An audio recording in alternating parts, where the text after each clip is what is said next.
Escrito y ordenado está en el libro del profeta Isaías. Así dice de parte de Dios una voz que clama en el desierto. Preparad el camino del Señor, enderezad las sendas, que todo valle sea rellenado, que toda montaña y colina sea allanada, que los caminos torcidos sean enderezados, que las sendas escabrosas sean allanadas, y entonces todo mortal verá la salvación de Dios.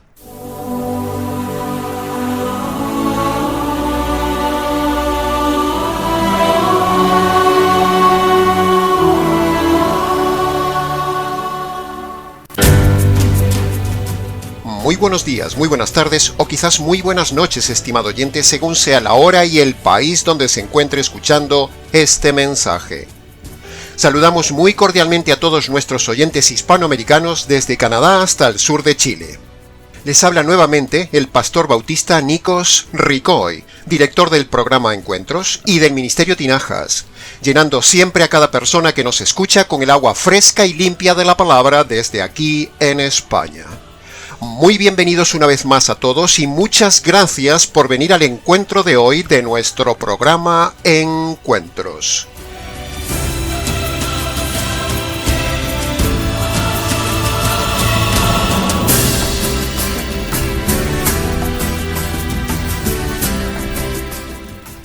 Encuentros es el nombre ideal que le hemos dado hace años a nuestro programa. Porque de eso se trata, estimado oyente. Se trata de que usted tenga un lugar donde venga a encontrarse con la verdad y encontrarse con quienes predicamos la verdad radical ante la paupérrima situación languideciente de las iglesias del día de hoy, y a la vez que las personas necesitadas de la verdad, en medio de un mundo lleno de iglesias falsas y pastores y pastoras falsas, encuentren un referente de la verdad. Por eso nuestro programa se llama Encuentros.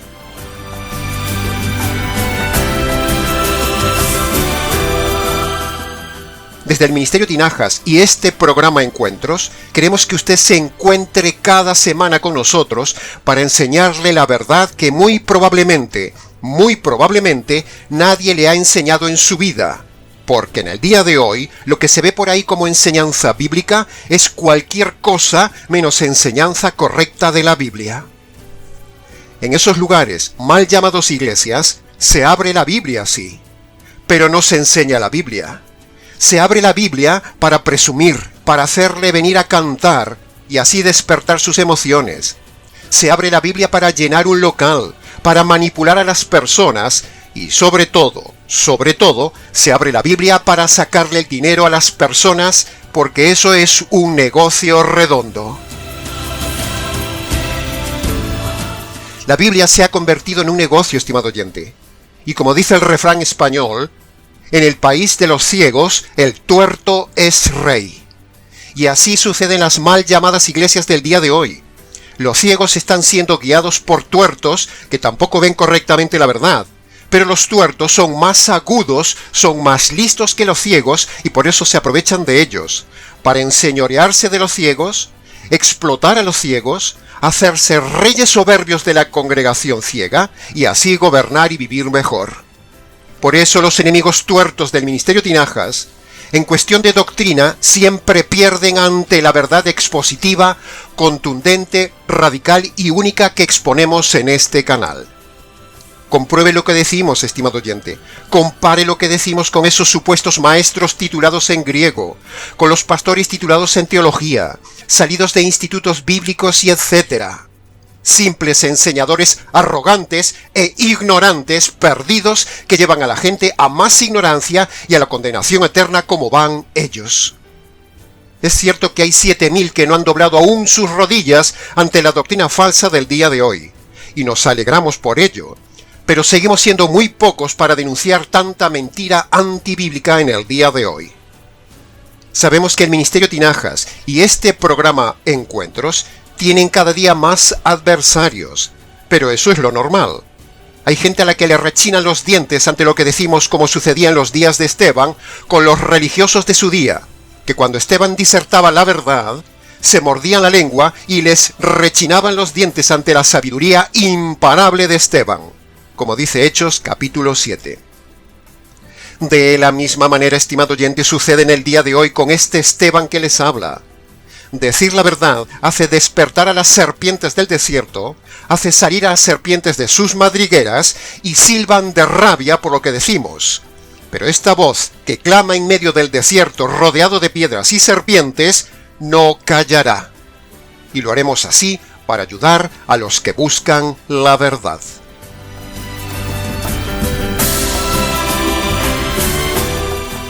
Esa es la realidad presente del día de hoy, estimado oyente. Tuertos o ciegos guiando a otros ciegos. Por eso, desde este programa Encuentros, invitamos a los oyentes a que se encuentren con nosotros en nuestro programa habitual para ver la luz de la verdad en cada tema, para distinguir las serpientes, para detectar a los tuertos y no seguir a los ciegos. Aquí en este programa les mostramos solo la verdad y nada más que la verdad, como la luz nítida de un día de sol.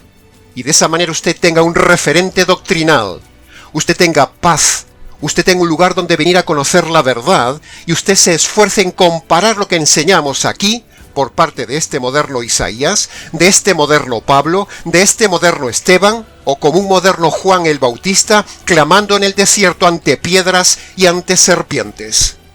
Compare, estimado oyente, compare usted lo que enseñamos aquí, esfuércese. Compare la charlatanería que enseñan los tuertos y los ciegos del día de hoy. Simples metales que rechinan de envidia y solo hacen ruido ante su audiencia, predicando falsa doctrina y un falso evangelio. Habiendo dicho todo esto, entremos entonces en el análisis expositivo del mensaje del día de hoy para ustedes, estimados oyentes que buscan la verdad.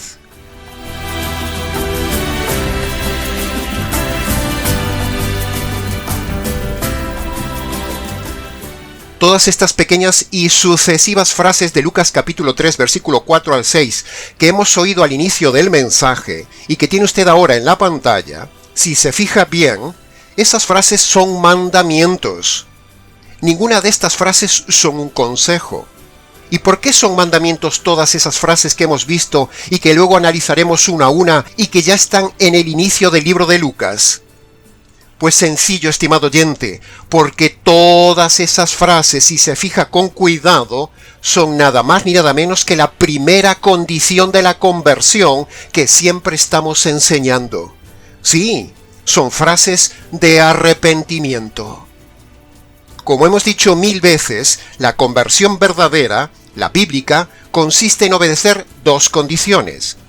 Y en esta parte del análisis de Lucas capítulo 3 vemos claramente en varias frases la primera condición de la conversión. Y luego, al final del mensaje, en el análisis del verso 6, veremos la segunda condición de la conversión. Siempre están presentes las dos condiciones, estimado oyente, como tantas veces lo hemos enseñado en el canal. Solo hay que buscarlas. Pasemos entonces al análisis expositivo de la primera frase del versículo 3 que dice: «Preparad el camino del Señor». ¿Está usted correctamente preparado, estimado oyente, para cuando venga el Señor a buscarle por medio de la muerte o cuando venga en su segunda venida? ¿Está usted seguro que se ha convertido por el método correcto? ¿Se ha preparado con alguien correctamente preparado? ¿O simplemente le han mojado, le han metido en un local a cantar, le han metido en un lugar a diezmar y usted ha repetido la falsa oración de fe o la oración del pecador? ¡Ay, estimado oyente! Eso no es estar preparado. Eso no es el camino del Señor. Esa no es la forma de estar preparado para el día del encuentro con el Señor. Congregarse varias veces en un local durante años no le hace salvo. Congregarse no es la forma de estar preparado para encontrarse con el Señor. Miles de lobos pastores y serpientes pastoras, negociantes de la fe, le han engañado y presionado con eso de que si usted deja de congregarse, usted no estará preparado para cuando venga el Señor, o se irá a los caminos del mundo. ¡No! Eso es falso. Usted no tiene que congregarse para ser salvo, para estar preparado cuando venga el Señor, o cuando lo llame por medio de la muerte. ¡No! y mucho menos congregarse en esos lugares de mala doctrina y mala conducta pastoral.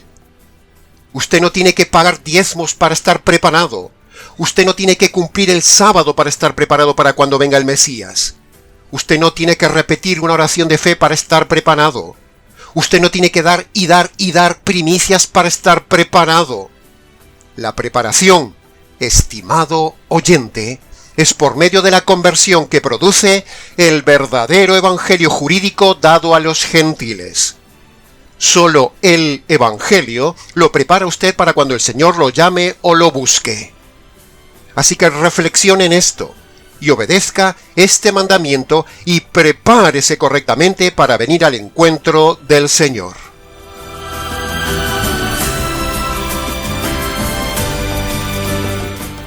Pasemos ahora al análisis y comentario de la frase del versículo 4 que dice enderezad las sendas y la del versículo 5 que dice que los caminos torcidos sean enderezados. ¿En qué caminos torcidos estará usted andando, estimado oyente? ¿Está usted andando en su vida de forma torcida a pesar de ser religioso? ¿Está usted andando en sus negocios de forma recta? ¿Está siendo usted fiel y honesto en su casa, en su familia, en su trabajo, en su matrimonio e incluso en su iglesia? ¿O está usted andando de forma deshonesta y torcida? ¿Está usted andando torcidamente en mentiras y en doble vida?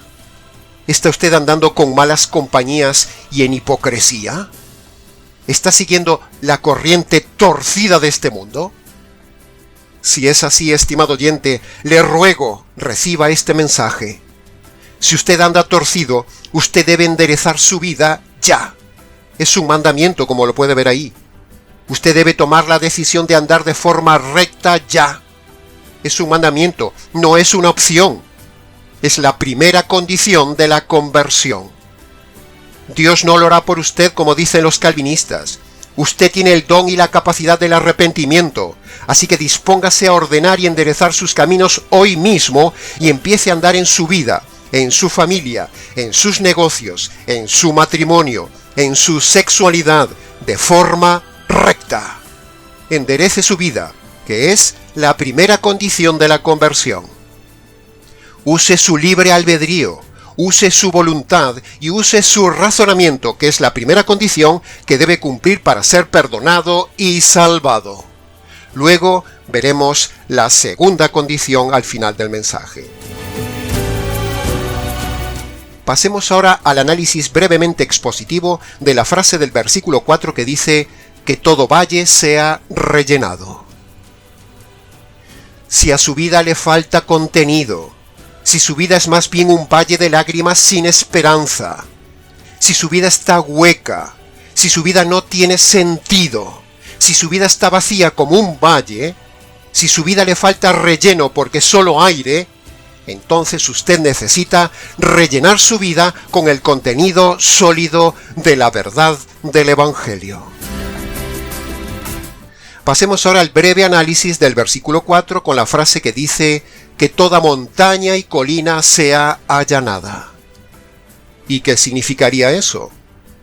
Pues como parte de su arrepentimiento, como parte de la primera condición de la conversión que estamos viendo, el Señor aquí dice que usted debe dejar su altura, debe bajar de la montaña de su altivez, debe dejar su soberbia, su altanería, su prepotencia, su machismo, su arrogancia, su dictadura, su dureza de corazón.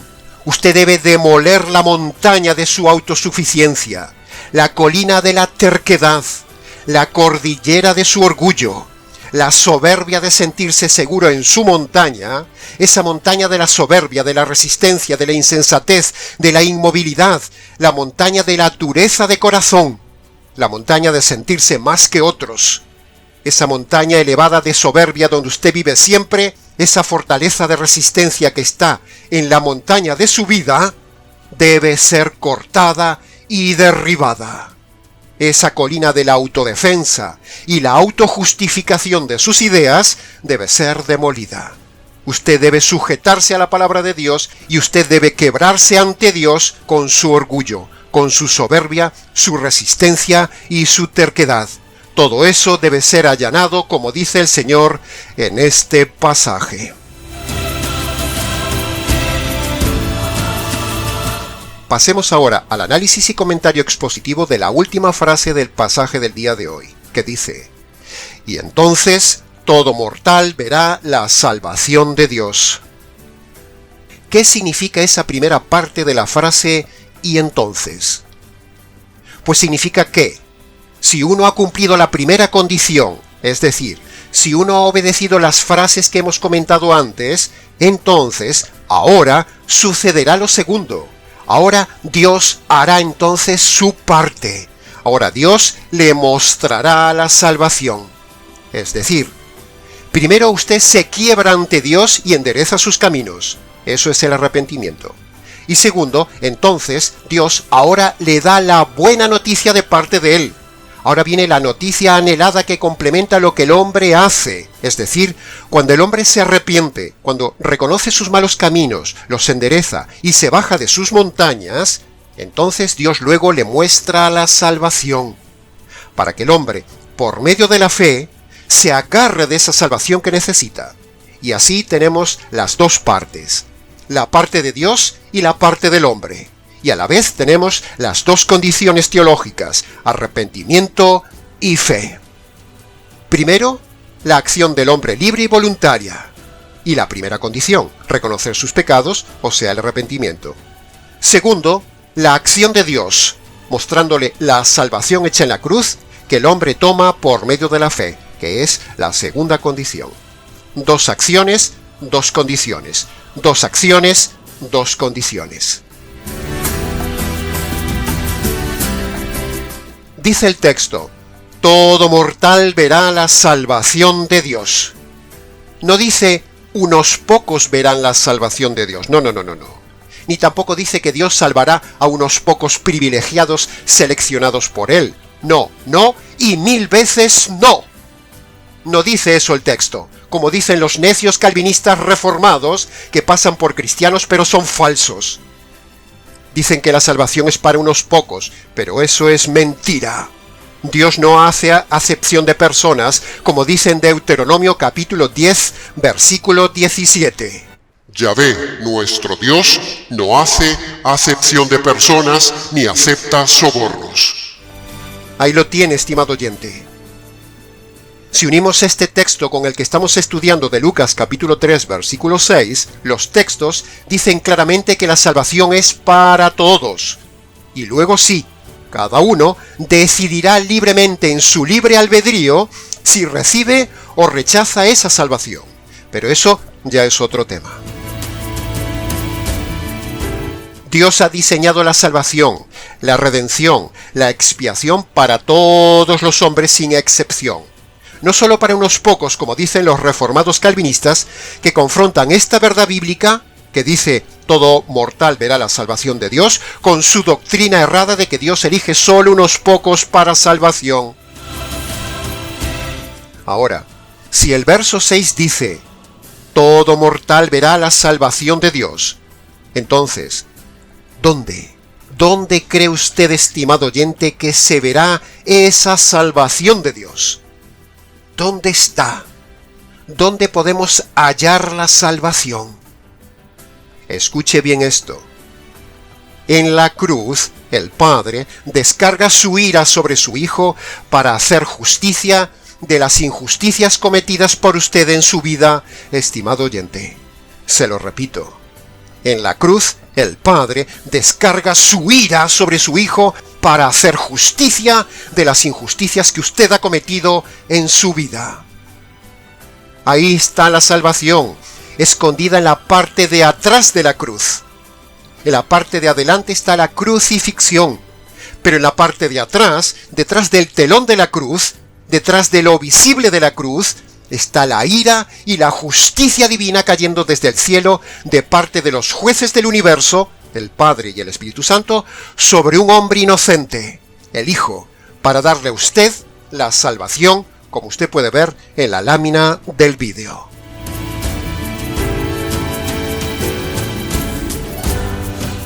La salvación consiste básicamente en juntar lo que hizo Dios en la cruz con las dos condiciones que debe hacer usted, estimado oyente.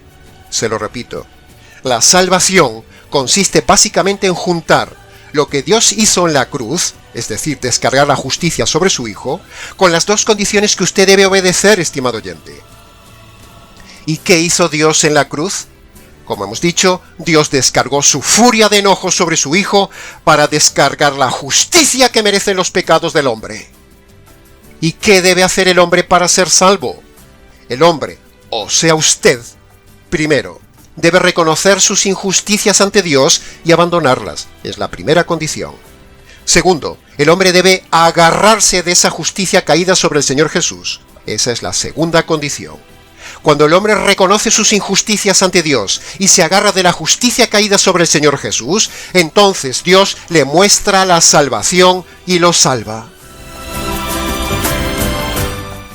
Entonces, resumiendo, en el capítulo 3 de Lucas hemos visto en detalle la parte que tiene que hacer el hombre, arrepentirse. Y en el capítulo 23 de Lucas vemos en la cruz en detalle la parte divina, la ira y la justicia derramada y satisfecha sobre el Señor Jesús. Y entonces ahí tenemos los dos elementos jurídicos de siempre para la salvación.